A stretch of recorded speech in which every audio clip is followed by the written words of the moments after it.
اب یہ نوٹ کر لیجئے، ہدایت و ضلالت اس دنیا میں جو مختلف حالتیں انسان پر طاری ہوتی ہیں، یا نعمتوں کی بارش ہو رہی ہے، یا تنگی ہے، فقر ہے، احتیاج ہے، دنیاوی حیثیت ہے، وجاہت ہے، یا دنیا میں گمنامی ہے، کسنوی فرصت کے بھیا کیس تھی، کوئی آپ کا حال ہی نہیں پوچھ رہا کہ تم ہو کون، تمہارے منہ میں کتنے دانت ہیں، یا یہ کہ دنیا میں اقتدار کی کسی مسند پر انسان بیٹھا ہے، یا یہ کہ کوئی اس کے ہاتھ میں اختیار نہیں۔ یہ تمام جو حالات انسان پر طاری ہوتے ہیں، ان کے جواب میں جو طرز عمل فکری اعتبار سے اور عملاً انسان اختیار کرتا ہے، اس کے 4 درجے ہیں۔ پہلا درجہ ہے انتہائی گمراہی، ضل ضلالا بعیدا۔ وہ کیا ہے؟ اگر عزت ہوئی، نعمتیں ملی، فلاں دیوی یا دیوتا کی نگاہ کرم ہے، اس کی کرپا سے یہ ہو گیا، اور اگر کوئی تکلیف آ گئی، مصیبت آ گئی، معلوم ہوتا ہے کہ فلاں دیوی یا دیوتا ہم سے ناراض ہو گیا، یہ کالی دیوی کی طرف سے کوئی مصیبت آ گئی ہے، یا یہ کہ یہ لکشمی دیوی کی نگاہ کرم ہے کہ ہمیں دولت مل گئی ہے۔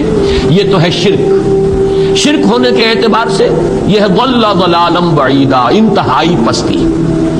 اس پستی سے اوپر آئیں گے تو توحید کی پہلی منزل ہے۔ عزت دی اللہ نے دی، اگر کوئی تنگی آ گئی، فقر، تکلیف، کوئی ذلت، رسوائی، یہ بھی اللہ کی طرف سے۔ ایک اعتبار سے تو انسان ہدایت پر آ گیا، بڑی گہرائی تھی اس گندگی کی اور اس خباثت کی جو شرک جس کا نام ہے، اس سے انسان نکل آیا، نجاست سے۔ توحید تو ہے، لیکن ابھی اس میں اس کی گمراہی کا ایک ایلیمنٹ شامل ہے، اور یہ گمراہی سے جب تک آگے نہیں آئے گا، اوپر نہیں ابھرے گا، اس کا طرز عمل کیا ہوگا کہ ذرا کچھ مل گیا، عزت مل گئی، پھولے نہیں سما رہے، اب زمین پر قدم نہیں ٹک رہے، گردن اکڑ رہی، کہیں محرومی ہو گئی، کوئی تکلیف آ گئی، کوئی مشقت، فقر آ گیا، اب بجھ کر رہ گئے۔ ان دونوں کیفیات میں انسان کا پینڈولم جو ہے وہ ایکسٹریم کو جائے گا۔ یہ کب ہوگا؟ جبکہ انسان یہ سمجھتا ہے کہ اس دنیا میں جو دولت مل گئی یا عزت مل گئی تو یہ گویا کہ بڑی کوئی قابل فخر شے ہے، اور اگر یہاں پر کوئی تکلیف آ گئی، کوئی مصیبت آ گئی، فقر و فاقہ آ گیا تو یہ گویا کہ بہت ہی اہانت آمیز شے ہے۔ اگر یہ انسان سمجھے گا تو طرز عمل وہ نکلے گا نتیجے کے طور پر جو میں بیان کر چکا ہوں، یہ گمراہی ہے۔ اس گمراہی سے نکلیں گے تو آپ کس مقام پر آئے؟ دوسری منزل ہدایت کی کیا ہے؟ نہ یہ عزت ہے نہ یہ ذلت ہے، دونوں حیثیتیں برابر ہیں کہ یہ امتحان ہے۔ اسی لیے ان دونوں آیتوں میں ایک لفظ قدر مشترک ہے، اذا مبتلاہ، فاما الانسان اذا مبتلاہ ربہ فاکرمہ ونعمہ۔ یہ بھی ایک ابتلا ہے، آزما رہا ہے اللہ، کبھی وہ دے کر آزماتا ہے، کبھی چھین کر آزماتا ہے، کبھی فقر و فاقہ سے آزماتا ہے، کبھی وہ کثرت دولت اور کثرت مال سے آزماتا ہے، کبھی وہ صحت دے کر آزماتا ہے کہ یہ قوت اور توانائی اور صحت جو میں نے دی ہے یہ اس میں کیا کرتا ہے، کبھی وہ مرض کے ذریعے سے آزماتا ہے کہ صبر کرتا ہے کہ نہیں کرتا۔ ہمارے لیے شکوہ اور شکایت تو اس کی زبان پر نہیں آ جاتی، نالا اور شیول تو نہیں آ جاتا، تکلیف جھیلتا ہے کہ نہیں جھیلتا، اس میں تحمل ہے کہ نہیں ہے، تو صبر کرتا ہے یا شکر کرتا ہے۔ یہ دونوں کیفیات در حقیقت اس اعتبار سے مساوی ہے، یہ بھی امتحان، یہ بھی امتحان۔ یہ حقیقت جب سامنے ہوگی اب وہ پینڈولم جو ہے وہ بہت کم ہو جائے گا، یعنی انسان میں طبعی طور پر تو ایک اثر ہوتا ہے غیر اختیاری، کسی چیونٹی نے کاٹا آپ کے پاؤں پر، آپ اپنا پاؤں ہٹا لیں گے، اس میں کوئی ارادہ نہیں، یہ ریفلیکس ایکشن ہے، غیر اختیاری فعل ہے۔ اس حد تک تو انسان ضرور متاثر ہوتا ہے، اس سے تو کوئی انسان جو ہے وہ بلند تر نہیں ہو سکتا۔ حضرت ابراہیم رضی اللہ تعالیٰ عنہ، حضور کے وہ نومولود فرزند، انتقال جب ہو رہا تھا آپ کی آنکھوں میں آنسو آ گئے۔ اب یہ طبعی اثر ہے، ایک فعل ہے، انفعالی کیفیت ہے جو بالکل طبعی ہے، لیکن یہ نہیں کہ اس کی وجہ سے انسان کی زبان پر کوئی شکوہ آ جائے، کوئی شکایت آ جائے، یہ نہیں ہوگا، یہ ایمان کے منافی ہے۔ اسی طریقے سے اگر کوئی خوشی ہوئی ہے تو چہرے کے اوپر ایک نکھار آ جائے گا، تبسم آ جائے گا، اس سے زائد نہیں۔ اس حد تک تو یوں سمجھیے کہ انسان کا طبعی تقاضا ہے۔ اس سے زیادہ یہ پینڈولم اگر سوئنگ کر رہا ہے تو گویا کہ اس حقیقت سے انسان محجوب ہے کہ یہ بھی امتحان ہے، یہ بھی امتحان ہے، جو ہم سورہ حدید میں پڑھ چکے ہیں۔ ما اصاب من مصیبت فی الارض ولا فی انفسکم الا فی کتاب من قبل ان نبراها ان ذلک علی اللہ یسیر لکی لا تعصوا علی ما فاتکم ولا تفرحوا بما آتاکم۔ اللہ تمہیں کچھ دے تو اتراؤ مت، اللہ تم سے کچھ چھین لے تو اس کے اوپر افسوس مت کرو۔ یہ نتیجہ ایمان کا نکلنا چاہیے۔ اگر تمہیں ایمان ہے اللہ پر، اگر تمہیں یقین ہے کہ جو کچھ ہوا ہے اللہ کے اذن کے بغیر نہیں ہوا، اگر تمہیں یقین ہے کہ اللہ نے جو میرے لیے طے کیا ہے اس میں میرے لیے خیر ہی ہے، چاہے فی الحال فی الوقت فوری طور پر مجھے ناگوار محسوس ہو رہی ہے بات، لیکن یقیناً میرے لیے اس میں خیر ہے میرے رب کی طرف سے کہ ہر کے ساتھ کی ما ریخت عین الطاف. ہم تو شارٹ سائٹڈ ہیں، ہم دیکھ نہیں سکتے کسی شے کو، ہم اس کے ظاہر کو دیکھ کر گھبرا اٹھتے ہیں کہ یہ تو تکلیف آ گئی، کیا پتا اسی کے پردے میں اللہ کی رحمت آ رہی ہے. میں نے وہ رئیس امروہوی کے اشعار آپ کو کئی دفعہ سنائے ہیں. وہ وقت آیا کہ ہم کو قدرت ہماری سعی و عمل کا پھل دے، بتا رہی ہے یہ ظلمت شب کہ صبح نزدیک آ رہی ہے. ابھی ہے کچھ امتحان باقی، فلاکتوں کے نشان باقی، قدم نہ پیچھے ہٹے کہ قسمت ابھی ہمیں آزما رہی ہے. رئیس اہل نظر سے کہہ دو کہ آزمائش سے جی نہ ہارے، جسے سمجھتے ہو آزمائش وہی تو بگڑی بنا رہی ہے. اسی آزمائش سے تو بگڑی بنے گی، اسی سے تو تمہارا خیر جو ہے اجاگر ہوگا، سامنے آئے گا، پتہ چلے گا who's who, what is what. ابو بکر میں کتنا یقین اور ایمان تھا، یہ کیسے معلوم ہوگا؟ کیسے معلوم ہوگا کہ بلال میں کتنا سہار، کتنا تحمل تھا، کتنا صبر تھا، اگر وہ مصیبت ان پر نہ آتی کہ جو امیہ ابن خلف کے ہاتھوں ان پر قیامت ٹوٹ رہی تھی. تو یہ ساری چیزیں جو ہے ما اصاب من مصیبت فی الارض ولا فی انفسکم الا فی کتاب من قبل ان نبرأ ان ذلک علی اللہ یسیر لکی لا تأسوا علی ما فاتکم ولا تفرحوا بما آتاکم واللہ لا یحب کل مختال فخور.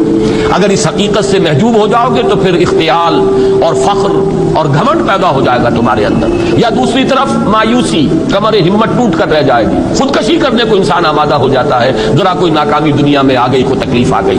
یہ ہے در حقیقت تیسری منزل، ہدایت کی دوسری سیڑھی. پہلا کیا تھا؟ نہایت ضل ضلالا بعیدا، کوئی خیر مل گیا تو کسی دیوی کی نگاہ کرم، کوئی تکلیف آ گئی تو کسی دیوتا کی ناراضگی، یہ تو ہے ضل ضلالا بعیدا. اس سے اوپر آئے، یہ پہلی سیڑھی ہدایت کی ہے. عزت ہے تو اللہ کی طرف سے، اور اگر کوئی ذلت ہے، تنگی ہے تو اللہ کی طرف سے. یہ ہدایت کا آغاز ہو گیا، یہ توحید کی بنیادی منزل ہے. اس سے اگلی منزل، یہاں کی ذلت ذلت نہیں، یہاں کی عزت عزت نہیں. ذالک یوم التغابن، ہار اور جیت کے فیصلے کا دن تو قیامت کا دن ہے. وہاں معلوم ہوگا جس کو اس روز عزت ملی وہ عزت والا ہے، جو اس روز ذلیل ہو گیا وہ ذلت والا ہے. یہ تو امتحان ہے، دار الامتحان ہے. خلق الموت والحیات لیبلوکم ایکم احسن عملا. یہ تو دار الامتحان ہے، امتحان ہونے کے ناطے دونوں برابر ہیں. اس سے اوپر ہے ایک چوتھی منزل، ہدایت کی تیسری منزل. وہ کیا ہے؟ عام طور پر انسان یہ سمجھتا ہے کہ یہ جو آزمائش ہے تنگی کی اور فقر و فاقہ کی، یہ سخت تر آزمائش ہے، اور نعمتوں کی بارش ہو تو یہ آسان آزمائش ہے. یہ بھی ابھی گمراہی کا ایک پرت جو ہے اس کی باقی ہے. ابھی ہدایت کا جو کامل جو ہوگا انکشاف وہ کب ہوگا؟ جب انسان اس حقیقت کو جان لے کہ جہاں وسعت ہو، جہاں کثرت ہو، وہ زیادہ بڑا امتحان ہے، سخت امتحان ہے، بجائے اس کے کہ اگر قلت ہے، کمی ہے، یہ کم تر امتحان ہے، یہ کم بھاری امتحان ہے. کیوں کہ اگر آپ کے پاس کثرت ہے آپ کے اندر غفلت پیدا ہو جائے گی. کثرت کا لازمی نتیجہ غفلت ہے. نہ کوئی غم کرو نہ خوف، خوشیاں مناؤ جنت کی جس کا تم سے وعدہ کیا گیا تھا. اللہ کی ربوبیت پر اطمینان جب انسان کو ہو جاتا، میرا رب اللہ ہے، ربی اللہ، انسان کے لیے نہ کوئی کھٹکا، نہ کوئی خطرہ، نہ کوئی خوف، نہ کوئی حزن. جو کچھ ہو رہا ہے کس کے اذن سے ہو رہا ہے؟ اللہ کے اذن سے. اللہ کے اذن کے بغیر پتہ تک نہیں ہلتا. یہ کوئی اندھا بہرا مادہ نہیں ہے جس سے مجھے کوئی خوف ہو. اندھا بھینسا چلا رہا ہو اس سے تو ڈرنے کا ہر انسان کو ڈرنا چاہیے، نہ معلوم کس کو ٹکر مار دے. لیکن نہیں، اس کائنات کو چلانے والا ایک سمیع و بصیر خدا ہے. وہ جو میرا دوست ہے، میرا ولی ہے. اللہ ولی الذین آمنوا یخرجہم من الظلمات الی النور. اللہ اہل ایمان کا ولی ہے، ساتھی ہے، پشت پناہ ہے، مددگار ہے، حمایتی ہے. بتائیے جسے یقین ہو جائے کہ اللہ میرا مددگار، اللہ میرا محافظ، اللہ میرا پشت پناہ، اللہ میرا حمایتی، اس کے لیے کوئی خوف ہوگا؟ اس سے کوئی ڈر ہوگا؟ میں مثال دیا کرتا ہوں ایک بہت سادہ، پنجاب کے دیہات کی. تو بڑا چودھری ہے اور کوئی غریب کسان ہے. اس غریب کسان کے جانوروں کو ہر وقت اندیشہ ہوگا چوری کا، کوئی میری بھینس کھول کر نہ لے جائے، کوئی میرا بیل کھول کر نہ لے جائے. لیکن جس کے بارے میں یہ سب کو معلوم ہو کہ وہ جو بڑا چودھری ہے وہ اس کا دوست ہے، اس کی بچیا کو کوئی خوف ہوگا؟ اس کی بھینس پر کوئی ہاتھ ڈالے گا؟ اسے کوئی اندیشہ ہوگا؟ نہیں. کیوں؟ کہ وہ بڑا چودھری، بڑا اس کا یہاں کا سردار، جاگیردار، سب کو معلوم ہے وہ میرا دوست ہے، کوئی میرے خلاف اقدام نہیں کر سکتا. اس دنیا میں یہ چھوٹی سی بات اگر آپ کے دلی اطمینان اور سکون کا باعث بن سکتی ہے تو ذرا تصور کیجئے. میں لفظ تصور استعمال کروں گا صرف اس لیے کہ اس کا ہم جس کو کہتے ہیں ادراک اور شعور کر نہیں سکتے. اگر کے ساتھ کر سکتے، اگر یقین ہو کہ اللہ میرا مددگار اور یقین ہو کہ اللہ ہر آن میرے ساتھ ہے، پھر کوئی خوف؟ کس کا خوف؟ کوئی شے اللہ سے بالا تر ہے؟ کوئی قوت اس سے زیادہ طاقتور ہے؟ کوئی اس کے ارادے کو بدلنے والا ہے؟ کوئی اس کی مشیت کے آڑے آنے والا ہے؟ یہی بات ہے جو حضور نے فرمائی. یہ ایمان کا حاصل ہے لب لباب کہ دیکھو اچھی طرح اس بات کو ذہن نشین کر لو. اگر تمام انسان مل کر تمہیں کوئی نقصان پہنچانا چاہے نہیں پہنچا سکتے مگر جو کچھ اللہ نے لکھ دیا ہو، اور تمام انسان مل کر تمہیں کوئی نفع پہنچانا چاہے نہیں پہنچا سکتے مگر وہ شے جو اللہ نے طے کر دی. آپ پھر میں کہوں گا ذرا تاریخ کیجئے، اسے فرض کیجئے، اسے سوچئے. اگر اس حدیث پر ہمارا دل ٹھکا ہوا ہو تو کسی سے ڈر ہوگا؟ یہ مجھے نقصان نہ پہنچا دے، یہ میری رپورٹ خراب نہ کر دے، یہ میری انکریمنٹ نہ رکوا دے، یہ میرا یہ نہ بگاڑ دے، یہ میرے یہ نقصان نہ پہنچا دے. اس کا ڈر، اس کا ڈر، اس کا خوف، اس کی خوشامد، اس کے لیے جا کر طرح طرح سے اپنی عزت نفس کو ذلیل کروانا اس کے سامنے.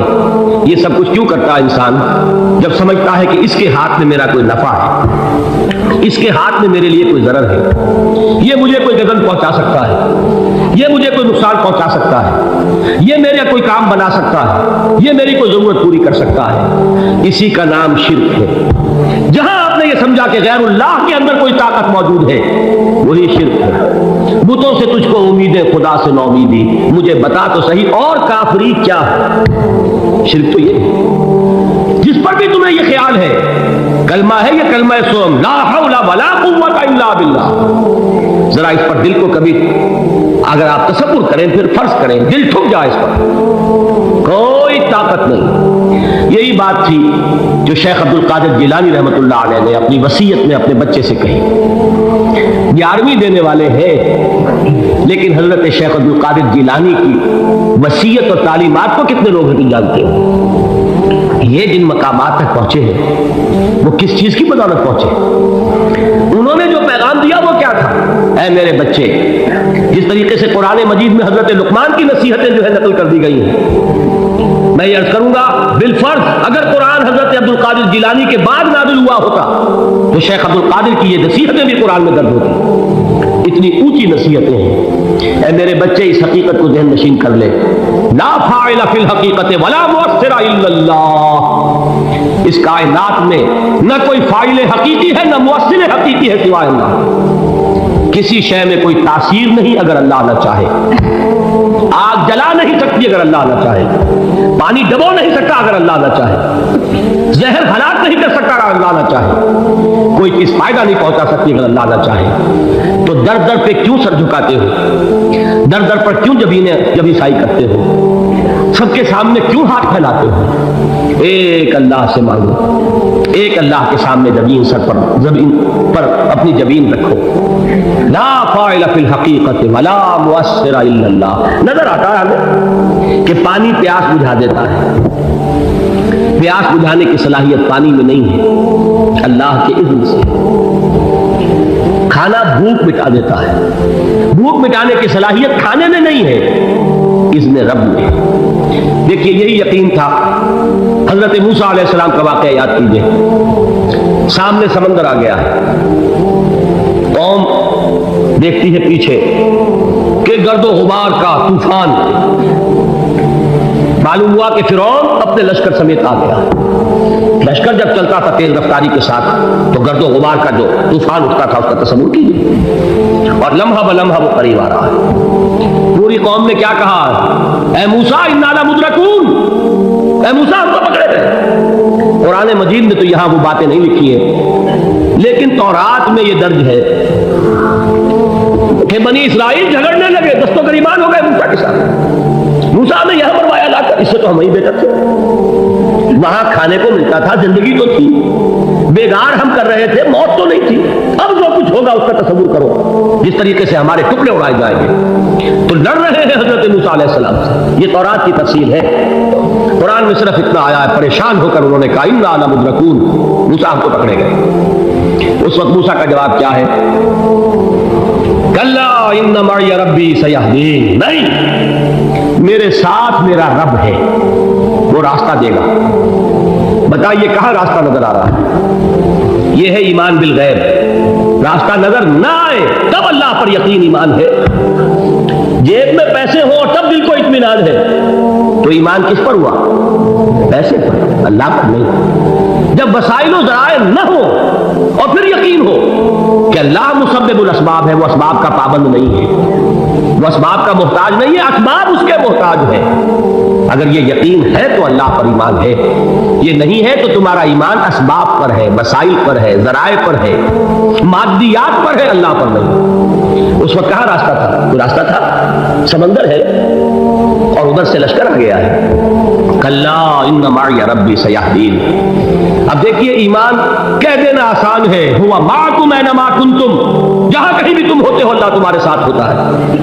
لیکن اس کا یقین قائم ہو جائے تو زمین و آسمان کا فرق واقع ہو جائے. یہی بات ہوئی حضور کے ساتھ.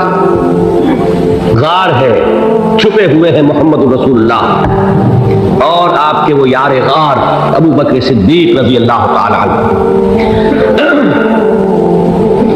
اقبال نے حضرت ابو بکر کی شان میں چند اشعار کہیں صرف, لیکن واقعہ یہ ہے کہ بھاری بھاری نظموں پر اور قصیدوں پر بھاری ہے. طویل ترین نظمیں اور قصیدے ہوں ان پر بھاری ہے. ہمتیں ابو بکر کی ہمت جو ہے, کشت ملت را جو اب جیسے بارش سے کھیتی اپجتی ہے, ابو بکر کی ہمت اور عظیمت اس امت کو اسی طرح سینچنے والی ہے. ثانیے اسلام و غار و بدر و قبر, وہ دوسرے تھے اسلام میں, دوسرے. پہلے کون تھے؟ انا اول المومنین, حضور فرماتے ہیں سب سے پہلا ایمان لانے والا میں. دوسرے ابو بکر. ویسے ہمارے ہاں یہ چلتا ہے اختلاف, حضرت علی پہلے ہیں کہ حضرت ابو بکر پہلے ہیں, لیکن اس میں بڑی خوبصورت تطبیق قائم کی ہے علماء نے, اور بہت صحیح ہے. چار کے بارے میں فیصلہ ہی مت کرو کہ کون پہلے. ان کی ایک عجیب تقسیم کر دی ہے. آزاد مردوں میں, بالغ مردوں میں سب سے پہلے ابو بکر, بچوں میں سب سے پہلے علی, خواتین میں سب سے پہلے خدیجہ, اور غلاموں میں سب سے پہلے زید بن حارثہ. بڑی پیاری تقسیم ہے, یہ چاروں ہی پہلے ہیں, ہر ایک کے لیے اولیت ہے.